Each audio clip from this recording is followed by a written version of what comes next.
Hello and welcome to Baiju's Exam Prep IAS. Before we begin today's session of the comprehensive news analysis, an important reminder. If you have been following the Target Prelims 2022 Crash Course series on YouTube, tomorrow's class at 7:30 p.m. sharp will be class number 3 of Indian economy. Don't forget to join when we will be discussing important current affairs in the form of questions from Indian economy in tomorrow's session. If you have not seen this series, you can do that by going to the YouTube channel of Baiju's IAS and looking for this series where we have been discussing important current affairs of the past 1 year or so from each and every subject of UPSC examination. Do join us for that at 7:30 p.m. If you have not subscribed to the YouTube channel of Baiju's IAS, please do that right away and click the bell icon along with that. Now let's begin our analysis for today with the first article talking about the Delimitation Commission's final report about the Union Territory of Jammu and Kashmir. Now, as you know, just a few days back, the Delimitation Commission gave its final report with respect to how the seats should be divided in Jammu and Kashmir Union Territory. Now, ever since the passing of the Jammu and Kashmir Reorganization Act of 2019, the entire country was waiting for this report. The reason is that the J&K Reorganization Act had increased the number of seats in the Legislative Assembly of Jammu and Kashmir. And to decide how these seats will be allotted within the Union Territory was the main mandate of the Delimitation Commission, whose final report has come out. Now, as expected, the report of the Delimitation Commission has been opposed by almost all major political parties in Kashmir for a couple of reasons. Number one, since all these main political parties of Jammu and Kashmir were already against the Reorganization Act and taking away the special status of Jammu and Kashmir, obviously they could not have been in support of this Delimitation Commission report. Because in case they would have shown any support for this particular report, that would have meant that they also support the idea of Jammu and Kashmir being divided into two parts and it being converted into a union territory. Their other point of concern is that the J&K Reorganization Act had said that the number of seats in the Assembly of J&K would increase by 7. Now, out of these 7 new seats, 6 have been granted to the Jammu region, while only one new seat has been given to the Kashmir region. Now, because most of these political parties have a major support base in Kashmir, they are unhappy with this decision and they are challenging as to why is it that the Delimitation Commission gave more seats to Jammu despite the area having lesser population as compared to the area of Kashmir. These are the major points of contention as per this particular report. Now, if you look at the history of how this Delimitation Commission was formed, it was always filled with controversy. The Union Home Ministry had earlier announced that the Delimitation Commission will be set up for dividing the number of seats in 5 states and union territories. That included many of the states in the northeast part of India as well. However, after the protests broke out in the northeast part of India, it was decided that the Delimitation Commission would only work for Jammu and Kashmir for now, and the other states and their delimitation would be taken up after 2026. Now, the Delimitation Commission has clarified that their idea of dividing the seats is based on the population numbers as registered by the Patwari or the ward level. The Delimitation Commission says that in case of flat areas, they have considered the total population to be 10% more than what the Patwari and the ward level had calculated. And in case of hilly areas, they have calculated a population as 10% lesser as compared to what the Patwari or the ward at the local level would have calculated. But even with those calculations, most of the experts don't agree to the idea that Jammu should have gotten 6 more seats while Kashmir should have gotten only 1 more seat. And that is why this report of the Delimitation Commission has been at the center of this debate. There are also some other standout features of this report which are being discussed at length. For instance, the Muslim majority seats in Jammu now comprise less than a quarter of the Jammu's total seats, even though Muslims make up about one third of the province population. So, in the Jammu area, the Muslim population is about one third, that is about 33%. But even then, the number of seats given to these areas is less than 25%. On the other hand, most of the 6 new constituencies that have been given to Jammu are in the Hindu majority areas. One of them has a population of only 50,000 people, While a similar constituency having similar physical features, just having Muslim majority, has about 2 lakh population.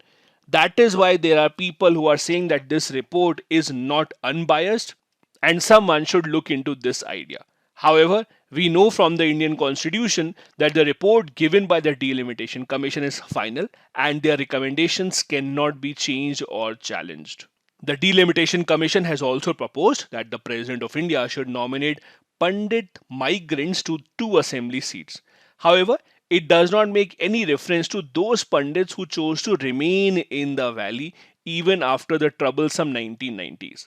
It does not even make a mention of West Pakistani refugees who came to India after Pakistan's partition and settled in the state of Jammu and Kashmir. That is why, as per the author, there are more doubts than answers in this final report of the Delimitation Commission. Now, while this article talks about the method used by the Delimitation Commission and the questions that the people have, the article does not really tell you what exactly is a seat distribution given as per the Delimitation Commission. So, let me refresh your memory in that regard. Delimitation became necessary to be taken out in the Union Territory of Jammu and Kashmir mainly because as per the J&K Reorganization Act of 2019, the number of seats of the assembly were increased. Earlier, Jammu and Kashmir state had 111 seats in the assembly, 46 in the Kashmir region, 37 in the Jammu region, 4 in Ladakh, while 24 seats were reserved for Pakistan occupied Kashmir, where obviously elections could not be held. Now that Ladakh is a union territory, so you can remove these 4 seats. The remaining seats are 107. Now the Reorganization Act said that we are increasing the number of seats from 107 to 114. That is 7 new seats. 24 seats will still be reserved for the POK region, while 90 seats will be for Jammu and Kashmir. Now, how these 7 seats will be divided, that was the biggest mandate of the Delimitation Commission. Major recommendations of the Commission included 6 more seats for the Jammu area, 1 more seat for Kashmir area. So Jammu division would now have 43 seats, while Kashmir Valley would now have 47 seats. Also, since Jammu and Kashmir Union Territory has 5 Lok Sabha seats, they are also divided in such a manner that there is 1 Lok Sabha seat over every 18 assembly constituencies, so that they are evenly divided across the state. Not just this, 9 assembly seats will be reserved for scheduled tribes, which is happening for the first time because we did not have ST reservation earlier in the Assembly of Jammu and Kashmir. Apart from that, the Commission has recommended at least 2 members of the community of Kashmiri migrants to be nominated in the Legislative Assembly. Out of the 9 seats to be reserved for scheduled tribes, 6 are from the redrawn Anantnag parliamentary seat, which includes Poonch and Rajouri, which have the highest scheduled tribe population in their union territory. Now, whenever we talk about redrawing of constituencies, especially in such a manner where one side is unhappy and alleging that they have been done injustice because of this, we usually talk about a concept called gerrymandering. Now, gerrymandering is a process of delimitation only, but just that it is a slang which says that the redistribution of the constituencies is done in such a manner that it favors one side over the other.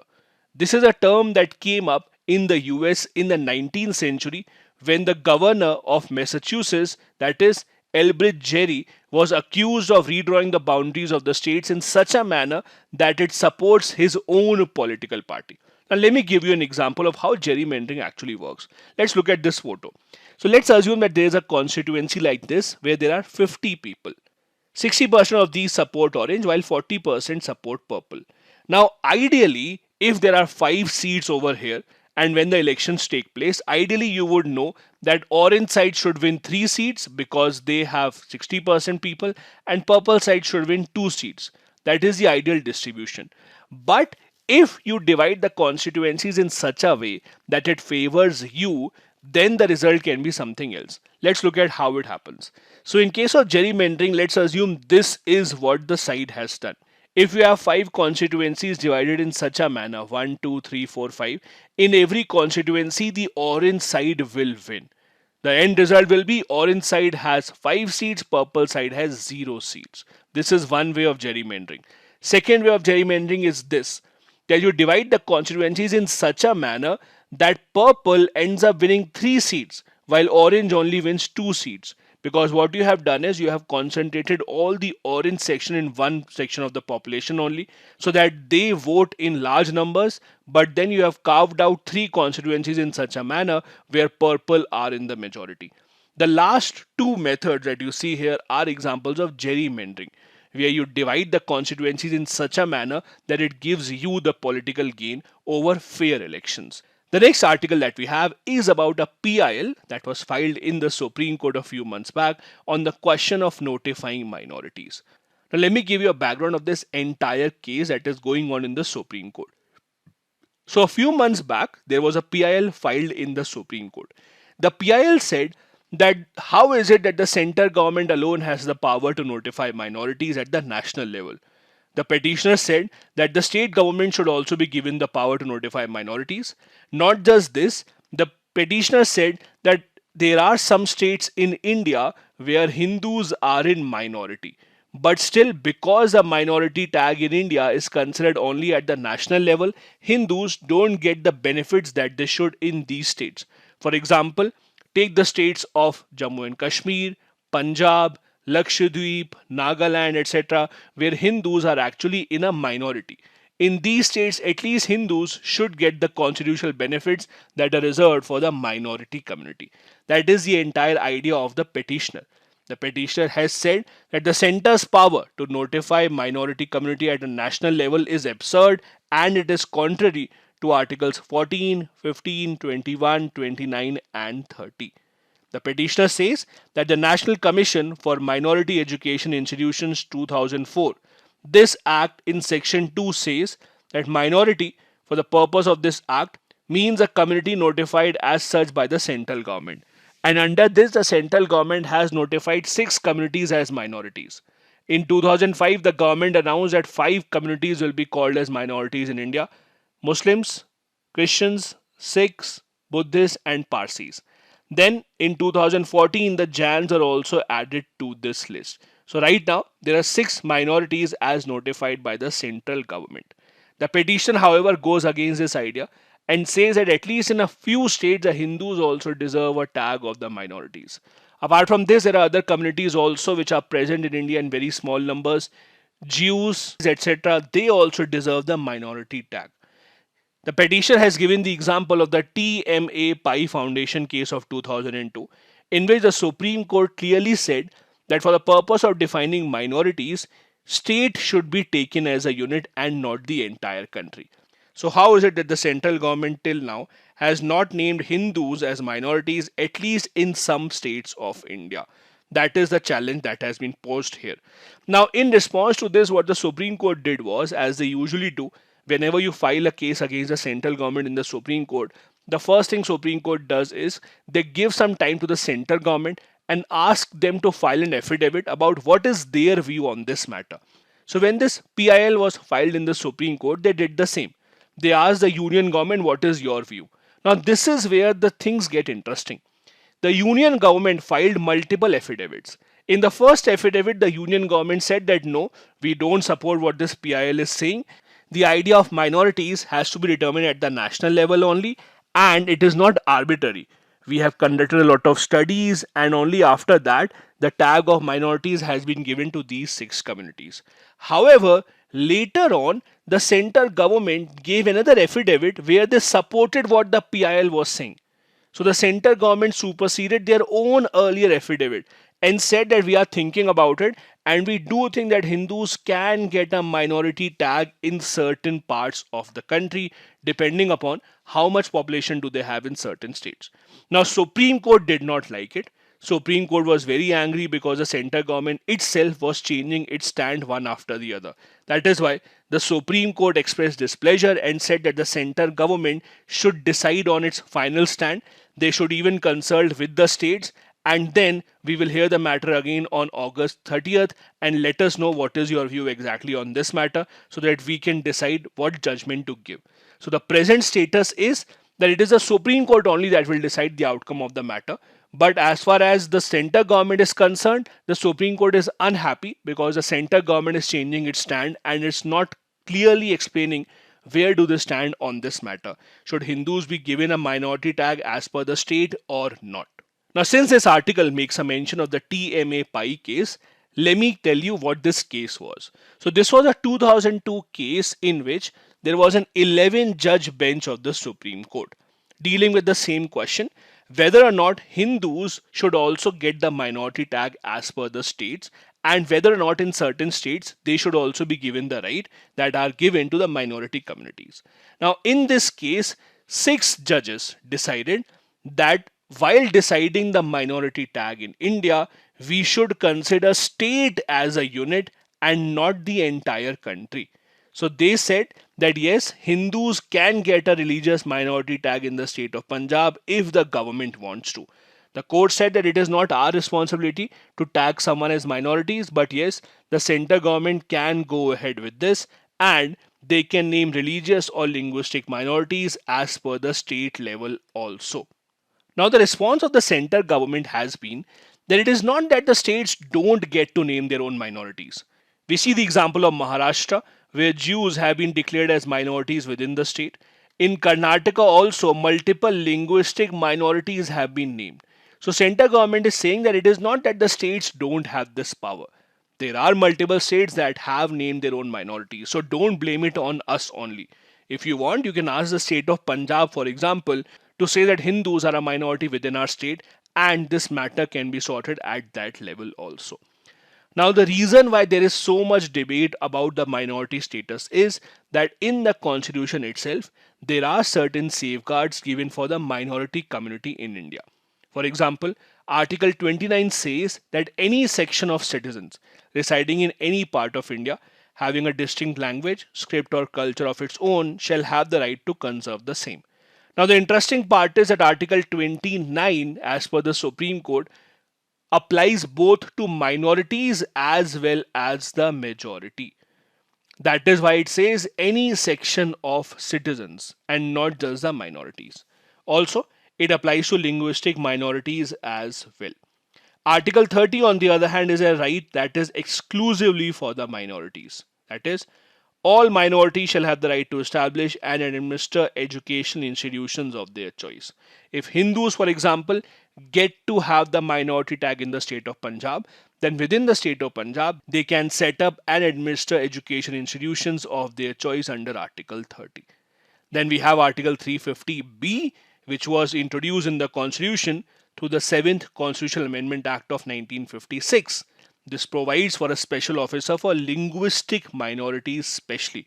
The duty would be to investigate all the matters relating the safeguards to be given to the linguistic minorities under the constitution.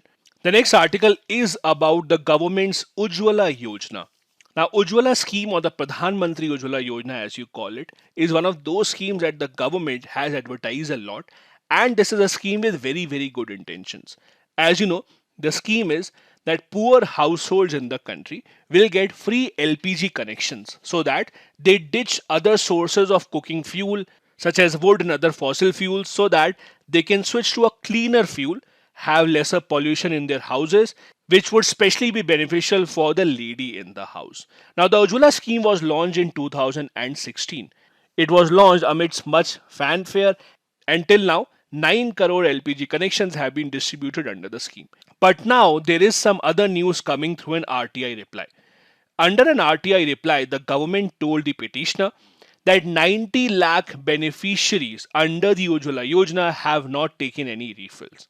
Over 1 crore customers got refill only once. Now, this is the big problem under this scheme. While the government is providing free LPG connections under this scheme, once your gas cylinder is over, when you have to refill it, then the government will not come and help. Then you will just get the subsidy that the government gives to everyone. That is when it becomes a problem, and that is what we are seeing. Yes, people are using the LPG connections at least at once, but once the cylinder is over, they're again switching back to the dirty fuel. So the entire idea of the household going towards cleaner fuel, ensuring lesser pollution, is being defeated as we see in these numbers. The government of India, however, has been very aggressive with this scheme, and the second version was also launched in 2021, which made it even easier to take these connections. For example, Even if you did not have any local address proof, you could just give a self declaration that this is where I live and you would still be given the free LPG connections. So government on one side has been trying to ensure that they do give advantage of this scheme to as many people as possible. But on the other hand, we are seeing that the cost of a cylinder, especially when it comes to refilling, is a major deterrent in people using this scheme. The government recently in the parliament said that under the Ujjwala Yojana, people usually on an average do 3.6 refills per year. But out of these, as the RPI reply has said, 90 lakh people have not had any refills, which is a great point of concern for the government of India. Now, on one hand, while you can look at this scheme and say that the government should have thought this through, the government should have realized the fact earlier as well that just by giving free LPG connection it would not be enough. But on the other hand, there have been multiple reports which have pointed towards the success of this scheme. For example, there was a recent report that came out which said that because of the Ujjwala scheme, there has been about 1.5 lakh lives saved in a year. These lives would have lost because of the household pollution, which is a big problem in those houses where woods and other kinds of fuels are used for cooking purposes. There has also been a 13% reduction in the air pollution deaths. So this is a major achievement for the government under the Ujjwala Yojana. So while the government does need to work more to ensure that people don't go back to the original fuel, the good part is that there are benefits that are being seen and are being acknowledged by various reports. There are some other key insights from the same report. For example, the report said that there has been a vast improvement in prevalence of respiratory diseases and in general health conditions in the villages especially. About 50% improvement was seen in the general health condition in the villages of Rajasthan, UP, Bihar, where there were high Ujjwala connections given by the government. There has also been at least 8 million tons of PM 2.5 emissions in 2019, which is again a 13% reduction in air pollution deaths. As a result of this, multiple states and union territories have now become kerosene free. They include Haryana, Punjab, Andhra Pradesh, then union territories of Delhi, Chandigarh, Daman and Diu, Andaman, Nicobar, etc. have also become kerosene free, majorly because of this scheme being followed at such a large scale. The next article that we have is about Finland leaders announcing in the open that they will apply to the NATO membership very soon and hopefully they will get it. Now, this is not a surprise because ever since Russia has attacked Ukraine, countries in the neighborhood of Russia, especially Sweden and Finland, which are not NATO members, are now scared and they want a safety assurance. And for them, joining NATO will give them this assurance. Finland leaders have come out openly now in favor of NATO, along with Sweden, and as expected, Russia has reacted by warning them to not take this decision. Because the entire purpose of Russia attacking Ukraine was that it does not want NATO's expansion in its own neighborhood. And now it is being seen that whatever Russia wanted, the contrary is happening. Whatever objectives they wanted to achieve from the war, it is actually going the other way around. NATO is coming even closer to Russia as compared to what it used to be.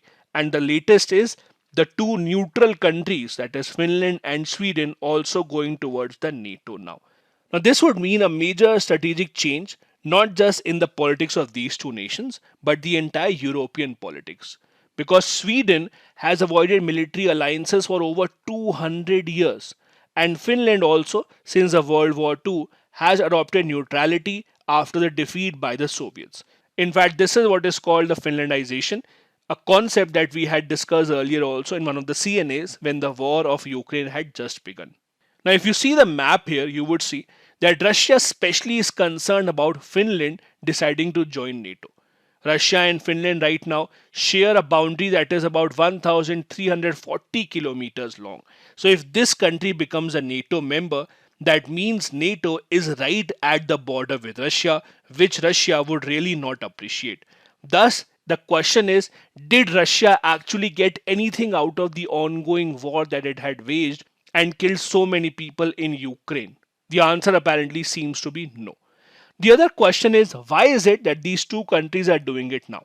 Finland had announced that as soon as Ukraine was attacked, we had thought in our minds that it is now time for us to put away the neutrality tag and join NATO because we don't have any other options. Finland also, in fact, in the past has seen what Russia could do. Just like Ukraine, Finland was also attacked by Russia in the Second World War. In fact, Finland, despite having a very small army, was able to fight against the Soviets for 3 months before they had to lose the war. As a result of which, 10% of Finland's territory was actually taken over by the Soviets. So Finland as a country has bore the brunt of what Russia can do. Sweden, on the other hand, has also felt a bit endangered, although they have not had a direct conflict with Russia, but they have seen the consequences of what can happen. For example, in 2014, there were multiple reports that there is a Russian submarine near the shallow water of the Stockholm archipelago, as a result of which Sweden had to send its army back to the Baltic Sea island of Gotland, from which the army was withdrawn for about 2 decades.